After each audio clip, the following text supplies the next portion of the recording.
utility companies and a major retailer, one of the largest beverage companies. And before COVID, my last gig was with the Department of Homeland Security and Departments of Defense. So you can do it there, you can kind of do it anywhere. I asked an engineer once at Microsoft who had been there throughout his this whole journey, and they were about 4 years into the transformation into these new ways of working. I said, you know, what's it been like for you? And he says, it's not always been easy. And I said, well, would you go back, you know, to the way it was? And in that candid and way that an engineer can speak emphatically, he said, no way, not going back. And you know, he's not interested in these traditional ways of working anymore, and his experience now has been shared by thousands. So, but when I come into places and start or try to restart or improve people's ways of working, we usually start out with some kind of discovery or survey. And part of what I'm actually doing in that is I'm looking for folks in the organization that are like folks in this group. I'm looking for people who have the consciousness to help lead or support the changes. And so I'm hoping in our conversation today that you know, you'll feel better equipped, even better equipped as a change agent in your world. And as thinking about how to approach this, you know, and Jamal's talking about sort of like getting into how we do this. Unfortunately, maybe for some of you, I was a philosophy undergrad, so I like to start with an overview. And so if you'll permit me, I'd like to, I think it would be helpful. We've been talking about some of these things already, so I think in the context of what we've been going, I'd like to kind of start with a way of thinking about it, and then out of that, then we'll have some breakout and some time to talk about it. So, so I think if you look back, you know, other than those experiences we're just talking about, most of your life's experiences in organizations, for many of us, has been in schools or universities or religious institutions or companies that use some form of traditional management with its hierarchical bureaucracy, command and control, conform and comply. And you know, really to look at this, it's a system. I like to take a systems view. And, you know, if you think about what the characteristics are like that all kind of build or add to that system, just in the chat or even shouting out, what, if you think back now on those traditionally managed organizations, what are some of the characteristics that we see?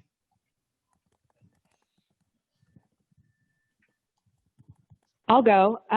One of the things is, you know, I find this conversation really fascinating, and I'm really bummed that I'm going to have to hop off very shortly. But I find that the most fascinating part is that in traditional organizations, it's very management oriented rather than a leadership mindset, and it's two different ways of working.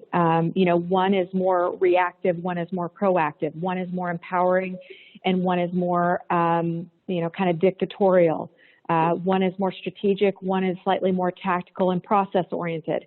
And, you know, both serve a purpose, but they serve a purpose in very different ways. And I think it's really important to know the difference between the two and know when to employ leadership and when to employ management so that you get the most out of accountability. I agree. Hopefully with Emily, that though. helps stimulate some conversation. That's like a mic drop point. At this point, I can just end. Thank you. Yeah, and when you dig into that, like, what are some of the like artifacts or characteristics or management, you know, dynamics that you see or you experience that are all part of that traditional, that management approach? Not necessarily you, Emily. You've got a really good, but it's just other people's experience. I'd like to pitch in. So in my understanding, that I think the difference is the outlook. So I think traditional versus the new age or the most adaptive ones, I feel. So one of the things is goal-oriented and not scattered. So agility is not about mindlessly shooting darts of renewal in myriad directions. It's about focused, mindful impact in a carefully chosen direction. So I think that's one thing. Then I feel the second thing is adaptive and not unstable. So contrary to popular belief, agility is not the practice of chaotic adaptability done at the cost of order and sustainability. It's when it's done right, it is a blend of it brings a blend of stability and dynamism. So that's the second. Third, probably it's integrative and not isolated. It's let's say you decide to revamp your product in line with market changes. So it needs to have a target audience. Then it's learning based and not rigid, and probably it's extending and not one time. So I think these are the five things that set aside traditional organizations versus the adaptive ones or the agile ones.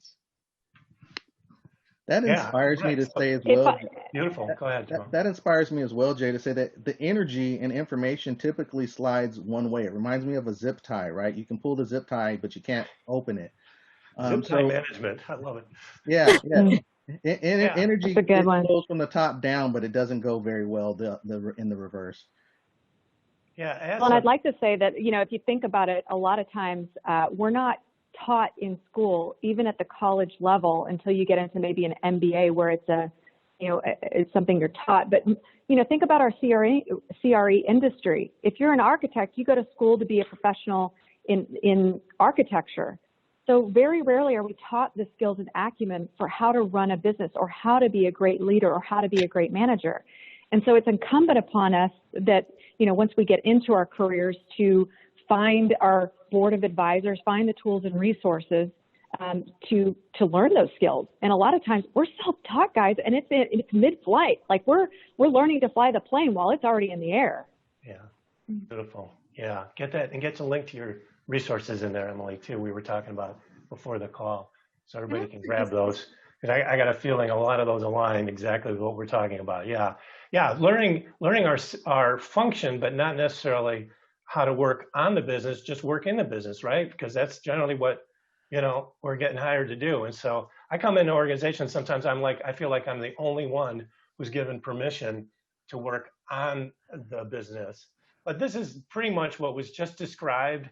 I call this the 5 shifts. This aren't necessarily, the exact ones, but it's a system versus a system, and a system based on a world view versus another world view, and 2 different paradigms, right? Or mindsets. And on the left, I would suggest in the traditional, starting from the top, that the goal has been maximizing shareholder value, that Milton Friedman made so famous in the 70s and got adopted. And the role of the manager is to exert control to ensure conformity. And the org structure is that hierarchy. The underlying value is one of scarcity, getting my share of the pie. It's a win-lose world. I like Guy Kawasaki in his book Enchantment, he calls being eaters. And someone just mentioned the communication, like the zip tie, is just one way, right? It just flows from the top down. But we got to recognize not only is the system, but it's worked okay, right? It worked well. It built most of the world we enjoy today.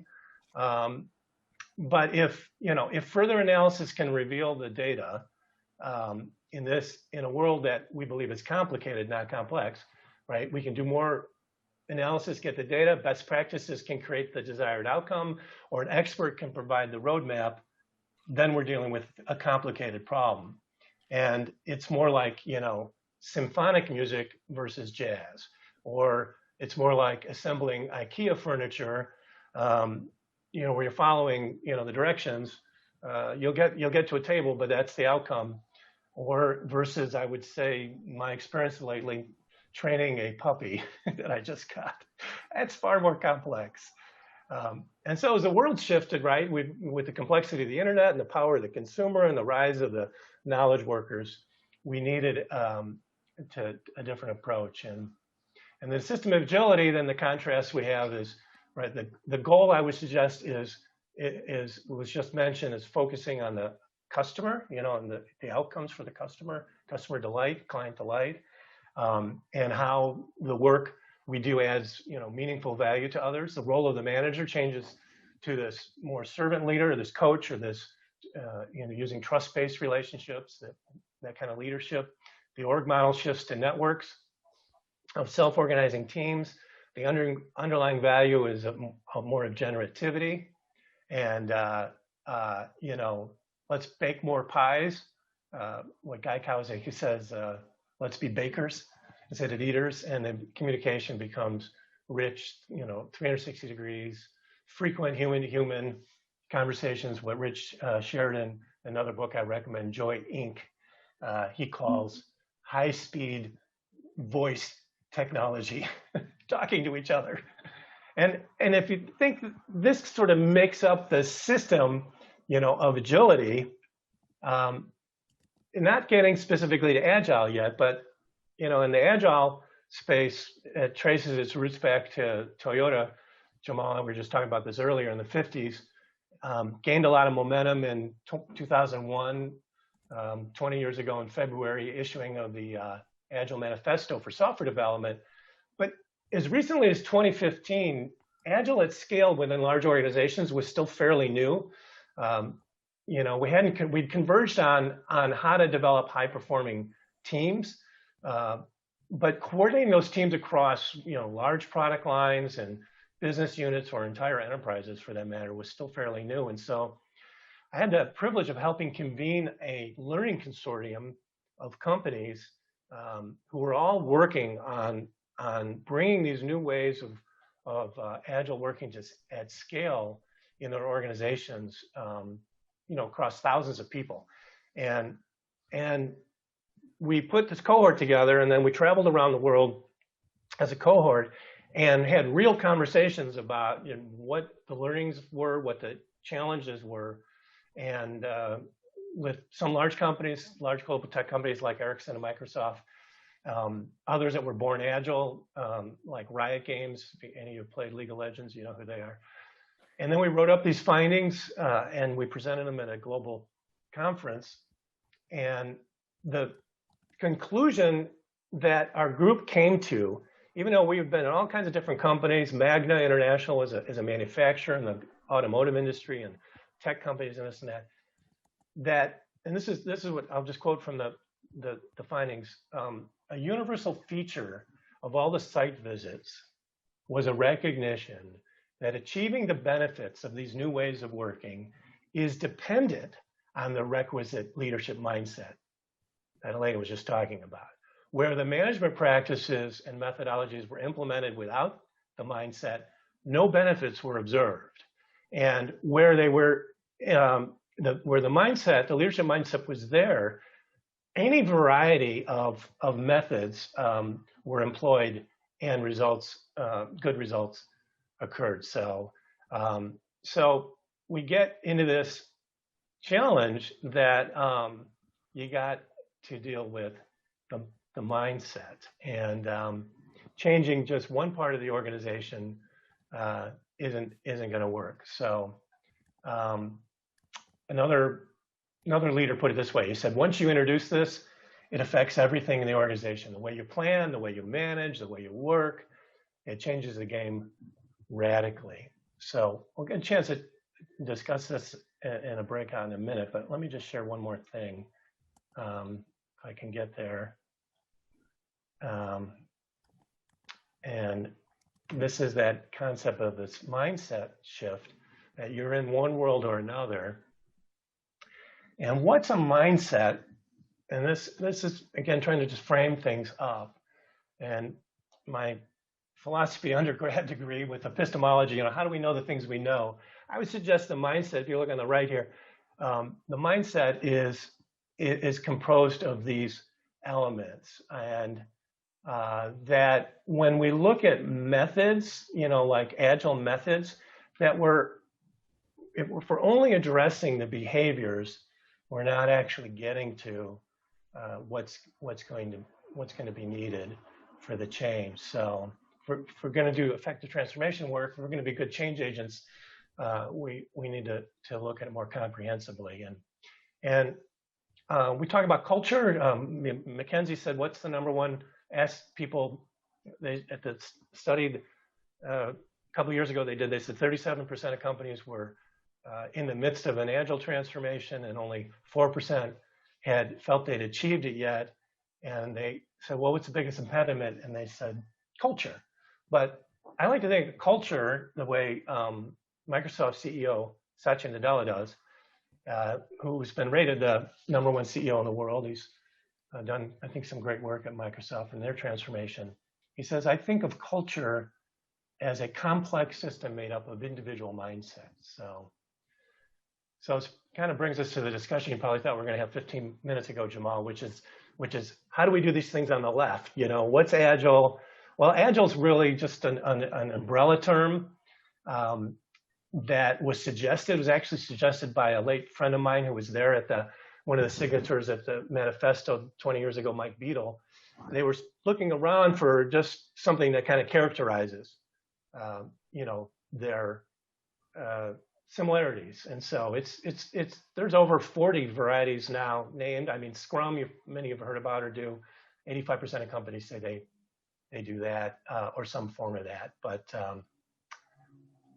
that's kind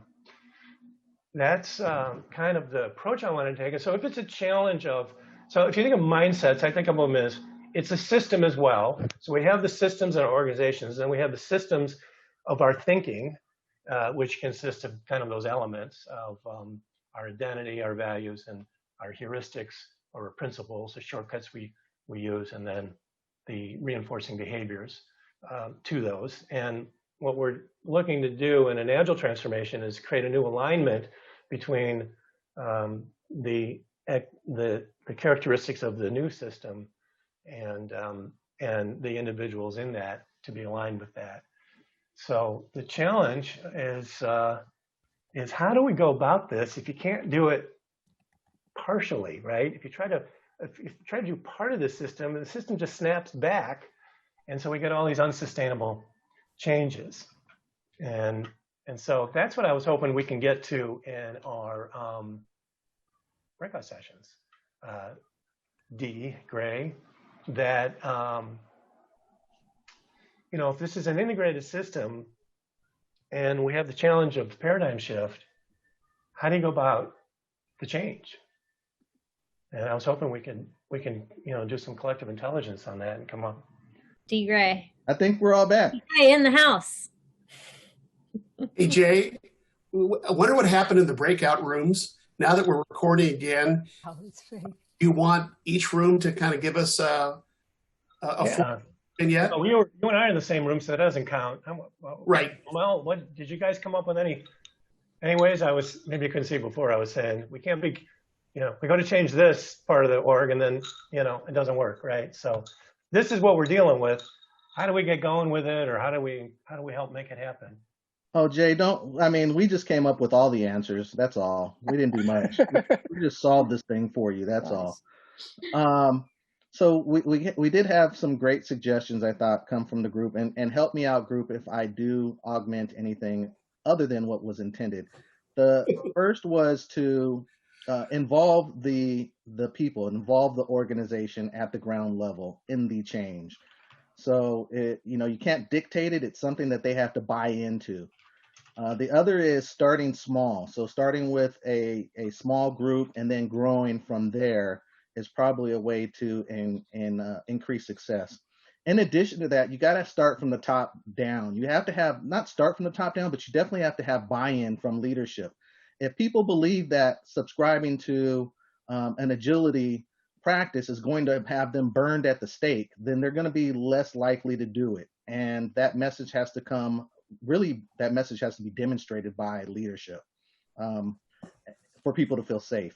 The other was, which I thought was quite brilliant and inspired by your fish bowls, was we have to change our environment, because our environment was constructed to support the old way of working. And if we're going to have a new way of working, then we would benefit from and perhaps need a new environment.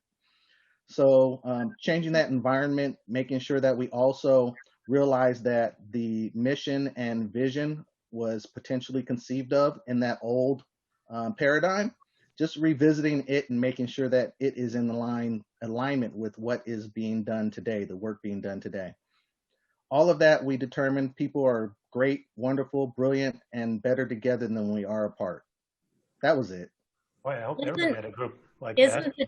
the workplace change sort of happening without our consent at the moment? Anyway. Well, I mean, the COVID and remote workforce is having, multiple dynamics, right? I mean, some people are going into fear and greater command and control, and others are seeing it as an opportunity to accelerate the transformation. And the organizations that were already agile did a very quick and seamless transition to remote work, or those parts of those companies. So, it really is all over the map. We've been kind of tracking some of it, but Jamal, so I'm hearing, start small, right? The ground level, have top leadership support, change the environment. The unit that I was involved with Microsoft back during the Learning Consortium, that time had about 4,000 people and 3 buildings in Redmond out of their like 110 campuses, 110 buildings. And they went through 2 rounds of changing the fishbowl to try to figure this out. The first round, they went to the open office design. So they got rid of all the corner, all of the managers being on the outside. They went to the Japanese model. And then they realized it wasn't working for what they wanted. And there's 3 buildings that they completely remodeled because of what they call the library effect, that it actually inhibited conversations because it was so quiet and so open. And then the next round they did, by the time they were part of our consortium, were these team rooms that were amazing. I mean, I got to tell you, I started that day going, why is Microsoft even part of this group? I mean, who thinks there's any, human practices and agility going on here? And by the end of the day, I was like, I'd work here. These team rooms, they're all on the each had outside space. They had room for the whole team. Their teams are a little bit larger. They're like 10 to 12 instead of usually like the 6, 5 to 7. And so they had a space they could all be in the middle with like wheelie desks, but then they had a couple of breakout rooms of different sizes. So you could go in alone, or you could go in with just a couple people and a couch and a whiteboard. And they were quite self-organizing. I mean, one of the rooms, they were hacking together controls for their brewing that they were also doing. The craft brewing they were doing in there. But any other feedback? Yeah, I might just give you a little different perspective on the outside the fishbowl. If I had all these buildings on one campus and I just kind of move people around in the buildings on the campus itself, I kind of think they're still in the same fishbowl. Maybe the expansion really is that it's a geographic expansion that says, what happens if I have 50 people 25 miles away and 75 people over here 25 miles away? How do I make that work? And I think that's where we are today, is that we're saying that the old fishbowls, campus or otherwise, don't seem to really fit the workforce and the dynamics of work today the way they used to. Yeah, definitely that dynamic's changing. Just before we go, I'll give you just a little bit more on the patterns, because the patterns apply to whether the fishbowl is a campus or whether the fishbowl is distributed.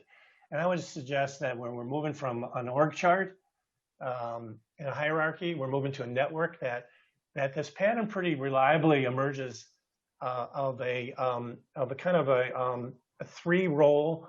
When our federal government is working, we have this balance of power, these 3 branches. And in the same way, we see this pattern, not typically in business environments. We bring this in with agility, particularly Scrum. But you see it in movies, for example. You have the role of the producer, the director, the actor. You see it in sports. You have the owner and the manager and the team. And in Scrum, we call those the product owner, Scrum Master, and Dev team. And we get this shared power, but with different roles going.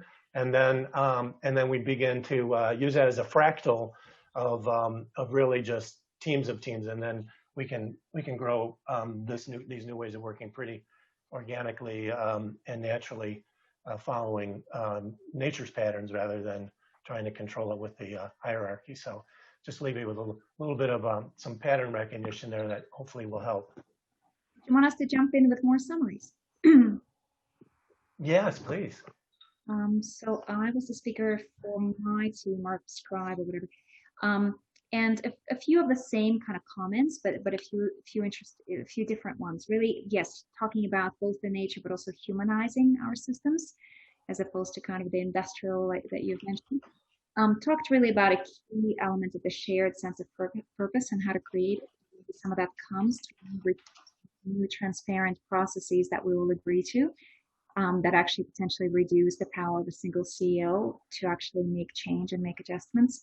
Talked about the tragedy of the commons and the this is fun because I'm Australian and elections are mandatory in Australia. So it was really interesting to talk about the role of individual responsibility, not just the freedom, and how we activate that and importance of communications. And then talking about maybe kind of what you talked about here, Toy, that, what would happen if we actually all studied and understood systems theory the way we understand a food pyramid, right? Because we don't have a shared language and a shared set of understanding of how to actually change complex systems. And then lastly, personal development, because I think a lot of what everybody's mentioning, recognition of failure and seeing it differently. To even recognize that, you might need to be in a different boat or in a different tribe or whatever it might be, has to have you acknowledge that you might not have been correct. And without personal development, without emotional intelligence and investment in that, a lot of us doubt that we can actually get to that level of leadership. That was my team. Nice. Great stuff. Wow. I think there were like 3 other teams at least. Yeah, so our team is still remaining. So I can sum up if nobody minds. Is it now 2:30 in the morning? It is. Please get to it then. I will. So yes, it was a very constructive breakout. So what we discussed was that change, agility, it starts with people. And by people, we mean their needs, their motivations. That's an extremely important aspect that needs to be considered for any kind of change to happen. Where does it end? It doesn't end. It is a changing goalpost. And given the scenarios will keep on changing, the goalpost would keep on changing. And it's extremely important to keep an eye on what is exactly needed at a given time. So there is no such destination for change to happen. Now, then we talked about the pillars that could, support the change to happen. That could support this bridge, actually. So one important pillar was that it needs to be extremely inclusive in nature. So inclusive was, again, there are 2 aspects of inclusive. One is inclusive of processes. So it's not that one side of an organization, one side of processes, or maybe just the product development is agile, but the remaining culture is not. So basically, everything, it cannot work in silo. If change has to happen, it has to happen across the company, across different processes. Then it needs to be inclusive of people as well. So, there might be people in the current scenario would be working from home, and there might be people who are working out of the office. There are different kinds of sets, people. So we have to be inclusive in nature in terms of, focusing on their needs and their environments. That's very important. Then the second pillar was communication, which is highly important for any change management to happen successfully. People need to know it should be top down and bottom up both. There needs to be a deep understanding of what people think. And it needs to be communicated very, very clearly. Third pillar is stability. So the understanding that agility is not incompatible with stability should be there. They both need to go hand in hand. And fourth is learning. Learning was another important pillar that we discussed, because continuous learning will only help the change to happen correctly. So yeah, that's, I don't know, correct me if I have forgotten anything out of the discussion. I thought what you contributed was great, and if there's more from the group, we'd love to hear it. We did go 1 minute past the top of the hour, but that was because one of our honored guests, all the way from India, was speaking, and I would not interrupt. We're honored to have you join us. I'm so sorry for that. No, don't be sorry, please, no. But for those that have to jump off, we're glad to see you. Feel free. I think a few people have. So we're officially in the after party. We don't need the long drawn out. Anyone else have any from? Yeah, just to build on that, and also some of the mentioning from Jay on the team settings, that finding that sweet spot balance between stability and adaptability, I think, is going to be one of our biggest challenges going into the future workplace, because we know that with people being hybrid or partial remote, and we know that there's all these discussions about these regional hub and spokes and decentralizing, but how to maybe decentralizing within the local hub as well, and building up team spaces that feel very stable and reliable, especially when people aren't coming in every week. You know, if you haven't been there for a couple of days, you still want a space that you feel familiar with, and that you know what to expect. But those kind of hard built, stable, reliable spaces also need to be adaptable and flexible, because we know that the future is only going to need to be more adaptable and flexible. So I think that's a big challenge. I couldn't agree more, Lauren, especially as we're moving into more activity-based workplace models where we're all analyzing the ROI of our risk exposure and time spent versus the impact of being in that shared space. So I couldn't agree more that as we decentralize and, really architecturally reconfigure what it means to leverage space for productivity and collaboration, one of the key things will be creating a new model of consistency with those variables, right? Like which anchor points, which spaces will induce stability in people's minds, and how can we unite around what those decisioning factors are in a way that provides that, that security and that consistency of mindset going forward. Well, the mindset itself shifting will provide a bit more security than what we usually get from the environment, right? Like we're flexible in our minds, so we don't require as much stability in the environment. Although clearly you want to know you have a job still and the company's still there. But I think that I'd hope to, Jay, let me know if I'm wrong. The mindset helps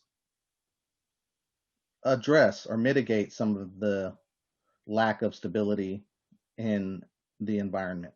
That's part of that personal development and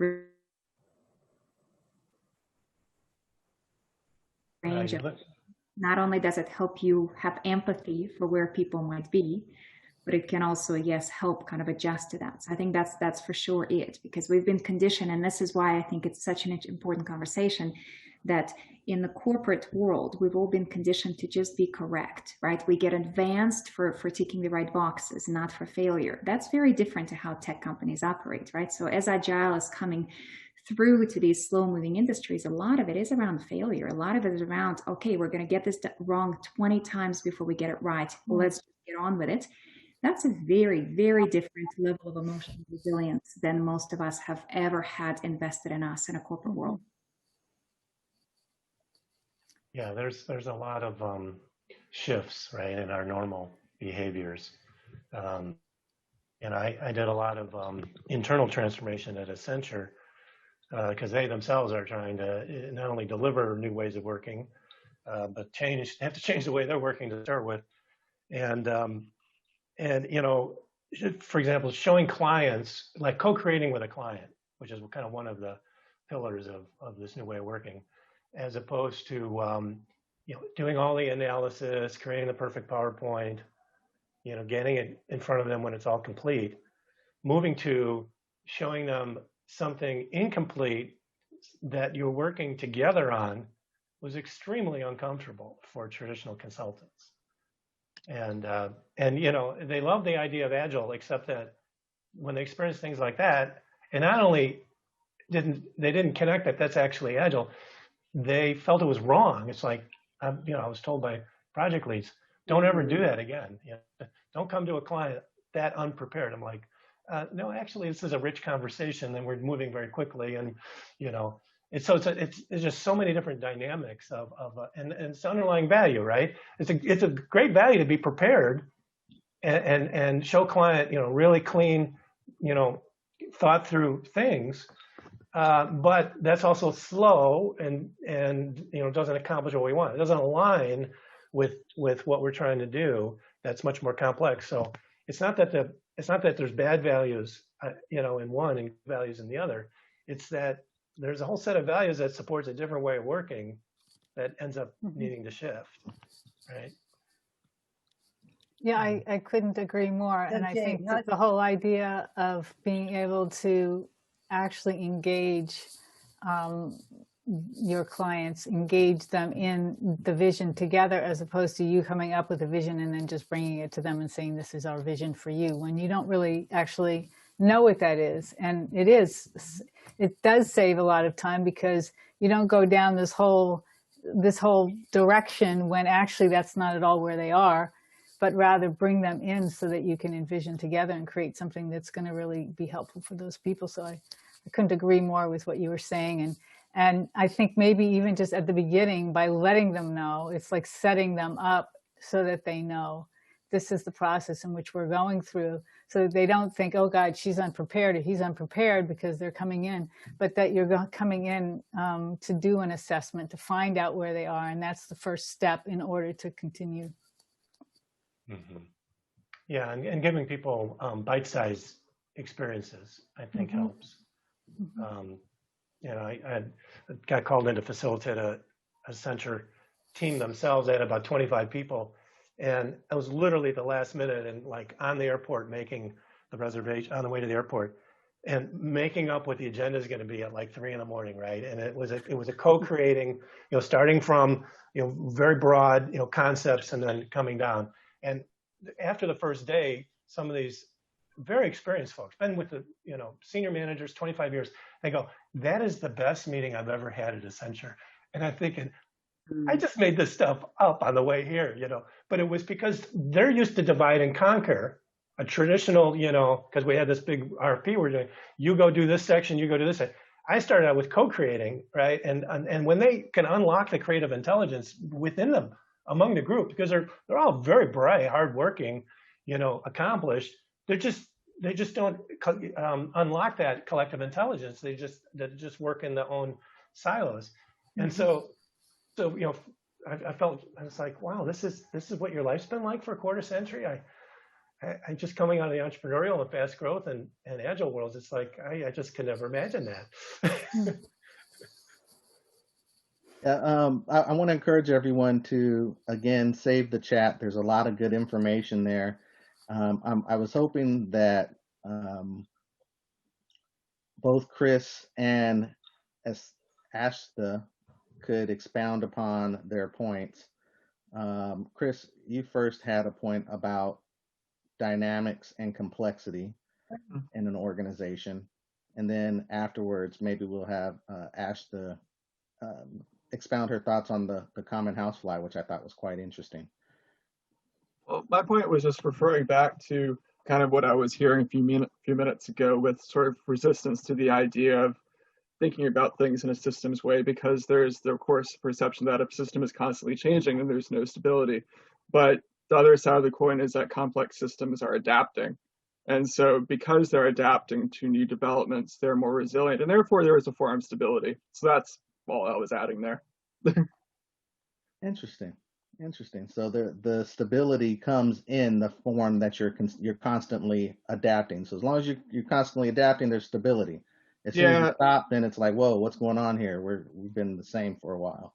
Yeah, I mean, I was kind of remarking in the group, that's kind of the difficulty of this discussion, because the complex systems are very broad things. And so if you don't really have a language for thinking about systems in the first place, it kind of leaves some things off to the side. And so part of my I like the idea and I like the sort of the direction the conversation is going, but if there isn't necessarily understanding that systems adapt and change depending on their circumstance, then you kind of think that a systems theory can apply the same thing everywhere, when it doesn't. Then becomes just another formula that's kind of used and abused over and over again. So that's just my input on there too. Interesting. Asta, you had a comment about adaptability as well, and Yeah. perhaps looking to nature for some hints. Yeah. So basically, the reaction time of the housefly is one of the fastest known amongst animals. Scientists have estimated that their reaction time is 1/12 of that of a human being. And houseflies have the ability to turn instantly, accelerate to maximum speed in an instant, and come to a complete stop with ease. In this, it's so effortless, it's instinctual, and, ability to fly in multiple axes with numerous degrees of freedom that makes the housefly the most agile animal in the world and probably our biggest role model. That's what I wanted to say. That's why I can never catch that little sucker. I like that. That's because you're Jamal, you're trying command and control. I'm just a big, slow body trying to do it, right? The fly's like, what is he doing? Why is he dancing like that? Please. Must grip universe tighter. Hey, Asta's group was dynamite. I've got the last 3 pillars. Communication, I'm going to use Jamal in my drawing for it when I take that to December 1. Articulate things with very simple drawings. I'm going to do the zipper up and down for communication. Agility, yeah, that's kind of cheating. That's the Agile synonym, right? And then learning, that's a big thing at the end. This group has given me a lot in our almost 50 sessions, 45, 46. Oh my God. Weeks in a row until next Friday. There is no next Friday, Jamal. This is part of the after hours wind down. We're taking our first break from the Mosh Pit because it's the Friday after Thanksgiving. We'll all have food hangovers. So there's a side of me that says I should just turn on the Zoom and set it to automatically take people from the room in case there's somebody that just instinctively at 12 o'clock goes to it. You'll have to let me know what we should do about that. But education, I've learned so much about it. Does anyone else have new forms of going after data, because we've all been doing it in some format, through some device in the last 40 plus weeks? What have we been doing to educate ourselves? That's the challenge. That's the question. Yeah, that's a rhetorical question. I know we've all been doing it. I've been doing it with this. Yeah, the Mosh Pit, man.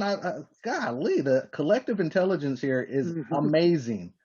Amazing. And you know where you get a great deal of insight is from the quiet ones too, like Jason. Jason sits in the corner and he doesn't say much the whole time, but when he speaks, it's like insightful. I'm like, wow.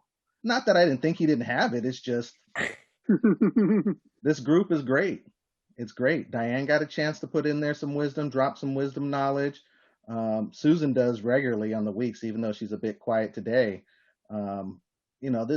This David is where I obtain an immense amount of insight, and thank you to everyone. I'll give you the Agile. Yeah. I'll give you the Agile answer if you want. Yeah, please. Because you mentioned data.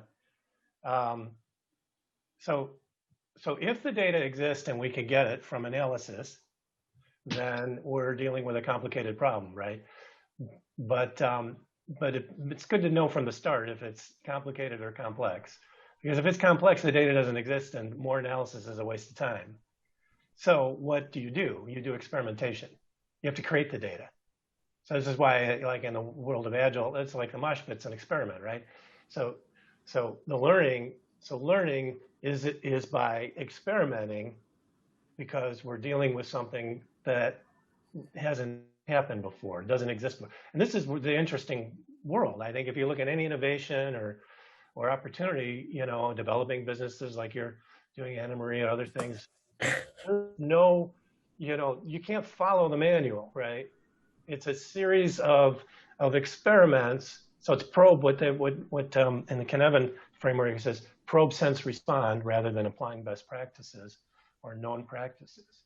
So we have to go create the data. You got to do the experiment. And I think a lot of that's been going on. I think some of the frustration comes in chaotic times like the pandemic because we don't move into experimentation. We don't move into that we don't know. We don't know. We don't move into, oh, this is in fact a mystery, not a puzzle. You know, no expert can help us with this. No, there are no known solutions.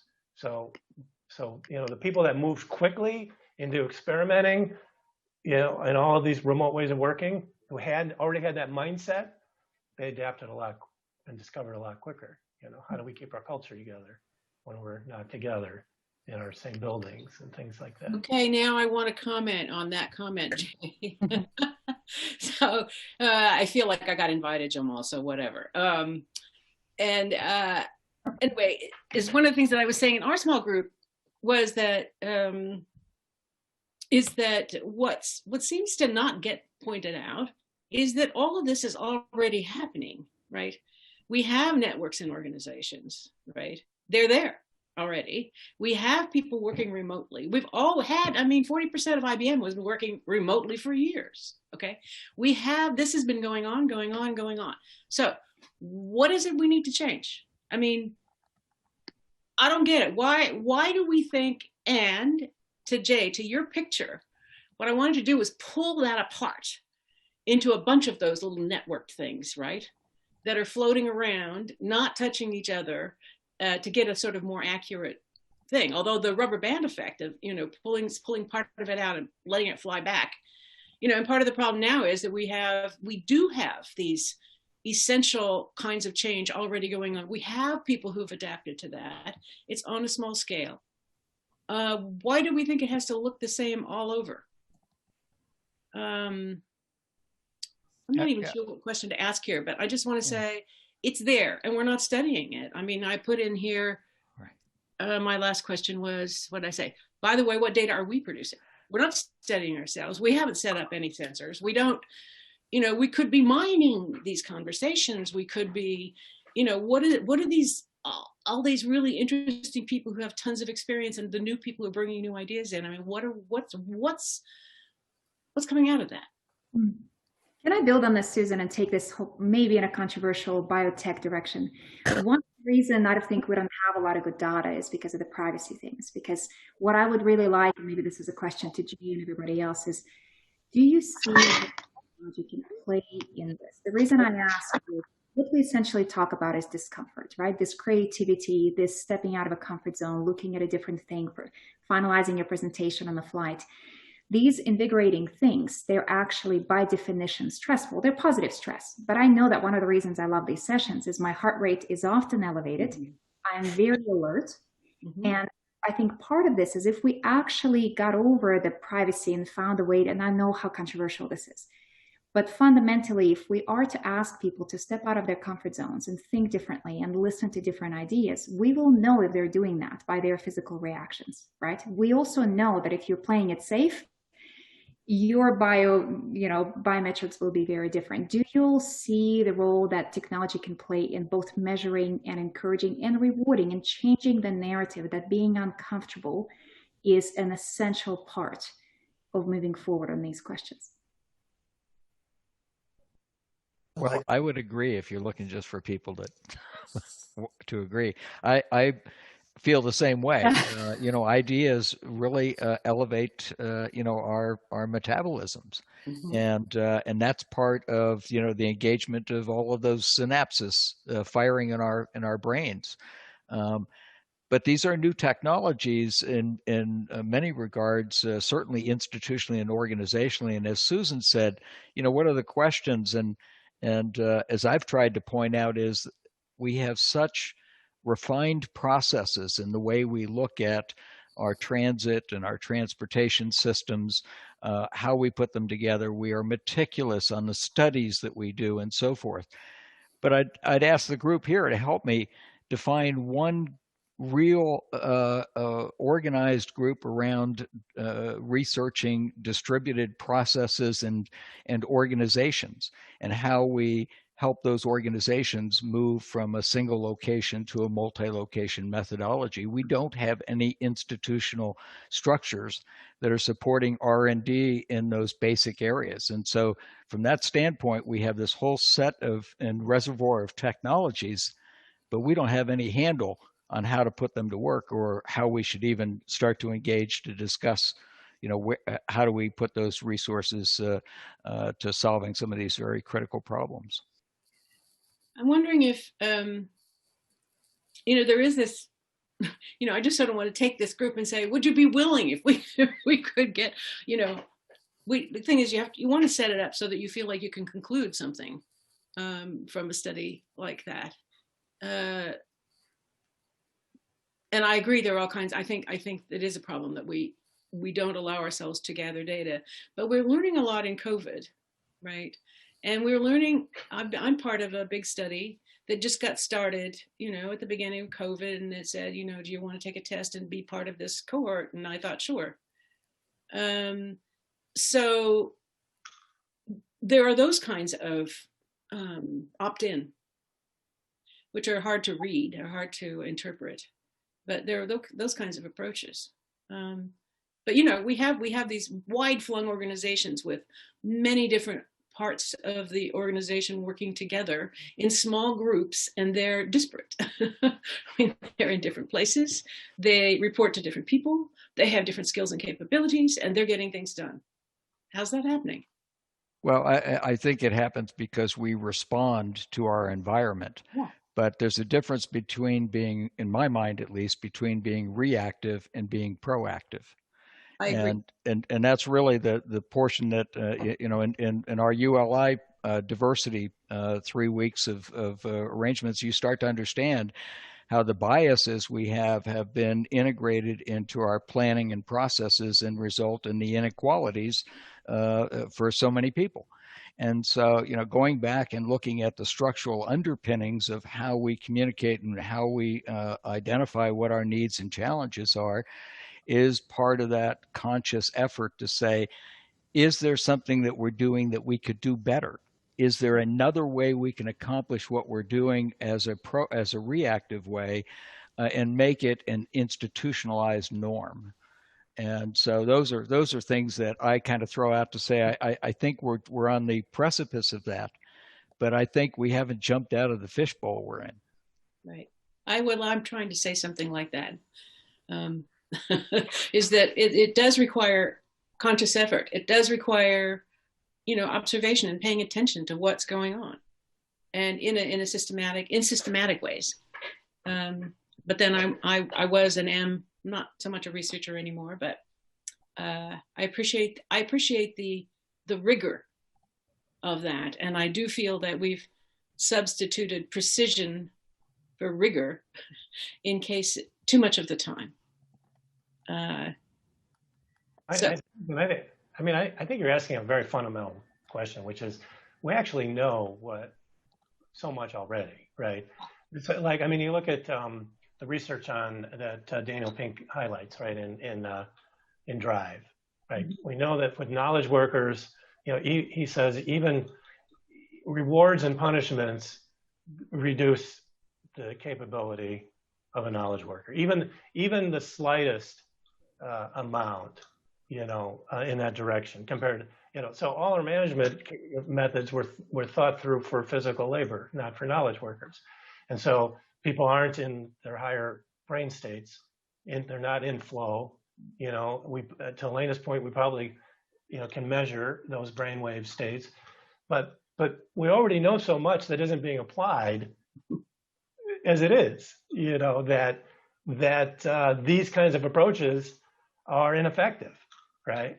So it's like, how much more data does there need to be, or how much more, tech does there need to be if the fundamentals aren't recognized and the management approach changed anyway? Yes, and here's a question that I struggle with, which is, if we were to take what we already know, how do we bring it into an organization such that people don't throw it back out? How do the practice, the mindsets, all of those things change? Mm-hmm. And sometimes being part of something that's working and recognizing that it's working is one of the most effective. Absolutely. That's what that engineer at Microsoft was like. He wasn't going to go back. And we've seen Agile transformations where the sponsor executive sponsor changed and a new executive came in and said, well, we're just not going to work that way anymore. And people had then experienced it. They chose to leave the company rather than go back. Mm-hmm. They're not going to work in those ways again. They're just too life sucking, you know. I think there's also a huge amount of power from an organization standpoint in case studies. You know, I think when you're presenting concepts and you're iterating and experimenting, you know, I think that's all well and good, and that's a huge part of the process in reinvention. But in terms of actually having it stick and actually having it land with an organization, a lot of organizations don't like to be the guinea pigs. Some of them do, but a lot of them don't. And they want to be able to see that this has been, at least to a certain degree, tested. And someone's tried it to a certain degree. Maybe we're expanding on it, but there is a level of success in this approach, and the ROI can be determined on a concept. Mm-hmm. Yeah, we don't start out our transformations with the goal is transformation. We start out with what are we trying to accomplish that we're not getting now. You know, our innovation is too slow. Our time to market takes forever. You know, and all of those become the organizations, whatever their identified point of pain is, they become their metric that we go against. And there is more growing research. There's about 30 studies that I've identified around the benefits having moved to these new ways of working. But they're not compelling to everybody because they're not in the categories. They have to find like what are the metrics that they care about and how they've changed. And they're there though. There's a much wider library of case studies, but most of it's all within the last 5 years. You know, they're still not being taught at the leading business schools. That amazes me. It's not being taught in schools of urban planning. I mean, you look at the siloed way we're doing education today, and this whole area of digital transformation has kind of just fallen into different portions of the silo, but there's no real integrated approach to teaching it. Mm-hmm.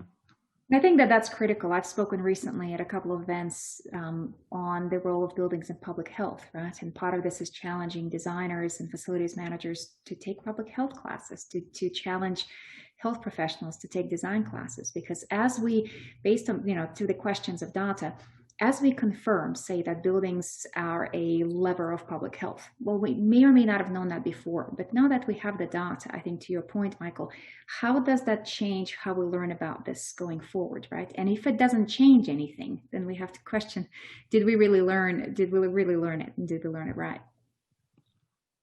I gotta say, this is like the best after party that we've had. I will go back and just watch the after party, not to mention the main session. And I just want to take some time, Jay, because it's 1:30 and I didn't get a chance to at the top of the hour. Thank you for leading us on this conversation, on this journey as it relates to really what I got out of it, stretching my mindset so that it's more pliable and perhaps more prepared to take on complex issues together. That's kind of what I got out of it. I know Jamal, I love that you used the word stretching, just to tap in there quickly. Brene Brown mentioned this in a recent podcast as well, the idea of stretching over chasing. And I think really in this moment, it's about sustainable participatory stretching and finding the ways that we can catch when we're chasing instead, and help to collaborate in the direction of being stretchy. Yes. I have to give this week's People's Elbow trophy to Susan Stuckey for coming in and dropping the People's Elbow of, are we really learning anything? This already exists, and what do we do with it, instead of just acting like we're reinventing a wheel that's right in front of us. You always need a feisty professor all the time, Jamal. Don't you think? Yeah, I agree. It's not the professor in me. It's the person who's been out on the front lines fighting this stuff and trying for things to happen for 35, 40 years. Yes. That's right. Yes. Yeah. But the people, Yes, so Susan, your knowledge about like those entry points and where after all that investment of time and effort, you didn't actually see that buy-in and longer term adoption, like those nuggets are so palpable for us so that we can understand how we can orient rather than going through those cycles. And thank you for flexing that contextual hardship for us. Yeah. Jamal, I think the Grays are slam dancing. Behind it all is one thing, which is a lot of times when we're trying to analyze things, we analyze them in terms of what the problem is. I've been trying to focus when in the breakthroughs that I've enabled to focus on how does it work when it works. What are the things that are in place? How are people behaving? What are they actually doing? Not just what they say, because there's a big gap between say and do. We all know that, right? We do it to protect ourselves. We do it to protect other people. We do it because we're not aware of it. We do it because we aren't vocal. We're some other kind of person. And so the question is what's making it work when it works? That's Great question. It's always my starting point in discovery is. Yes, I can tell. Yeah, you got to get it's the Gibson quote, right? The future's uneven. The future's arrived, but it's unevenly distributed. Yeah. That's true in most large organizations at this point. There's already transformation going on somewhere. It's emerging in some places. It's had to, and people are delightfully working differently, but it's just unevenly distributed throughout. So how do you put those embers together? Transformation by starting with those seeds. Yeah, you can go quite a long way. It's quiet work. Yeah, exactly. Yeah, and by example and by storytelling, that of people internal to the organization telling their story of the power company. They'd had a team that was agile and working on a smart meter, and because it'd been a long enough one and had the conditions, and they actually went into the roles and they did the training and they became the internal leads, just because they'd experienced it. And everybody kind of knew their story. The VP said, "I knew this thing was working when I walked into the team room, and I couldn't tell who was technical and who was business." They were all collaborating together. So that's a great metric. Wonderful. Yeah. I want to wish you all happy Thanksgiving. Oh, yes, happy Thanksgiving. Thank you so much, everybody. You all are so brilliant. It's just very awe-inspiring to listen to each and every one of you. Thank you. As are you. Great contributions the last few weeks. Great turkey week. And speaking of contributions, though you can jump if you need to, Lauren and I were chatting on a sidebar, and you love this group. I said, hey, don't tell me right now, but think of a couple of topics. I mean, literally she pings me what I just put in chat in like 30 seconds. So, and I'm looking at all these like, yeah, you know what? That's happening during the first quarter of 21, no doubt about it. But if anyone else, obviously there's so many things. Jay, today was great, but it opens up the whole workplace process, people controlling fiefdoms as a reverse guardrail. Lots of great stuff that we could find inside of that. So everybody, a little bit of thought, and then an email to Jamal and myself, and we'll keep this train going. But as this year wraps, we only have December 4th, and we're going to treat that as anyone that goes to December 1 and December 8, those two things that Anthony's group, Heroic Voice, have created for us, and a VC incubator and a great group by the name of Heroic Labs. Incredible building part. Anyone that can do that, even if you can't do it for whatever reason, maybe time, still come in as a voyeur on December 4th, that Friday, and you're going to hear some people sort of practice their pitches and fine-tuning, taking 20-minute presentations they've worked on and grinding it down to 90 seconds is kind of the exaggerated idea as you try to communicate your subject matter truth. So putting last thought, and Jamal? Put in other words, you'll learn more about these that are showing up in these Brady Bunch squares next to you. You'll learn more about their mindsets, what they're working on, and how that work might relate to your work. So I'd encourage everyone to make it. I feel like, Jay, you have my brain in that little toy that you're stretching around, and it's like my brain. And I appreciate it, man. I love a brain workout. That is my thing. That's my jam. It's been a pleasure nerding out with everyone. I want to wish each of you a Thanksgiving. One of the things I'm thankful for is this group. I'm so thankful for each and every one of you. And D. Gray is the one who makes this possible. The wind beneath the wings, the turbo to the engine. That's what we're cutting the recording right there. Stop recording. Very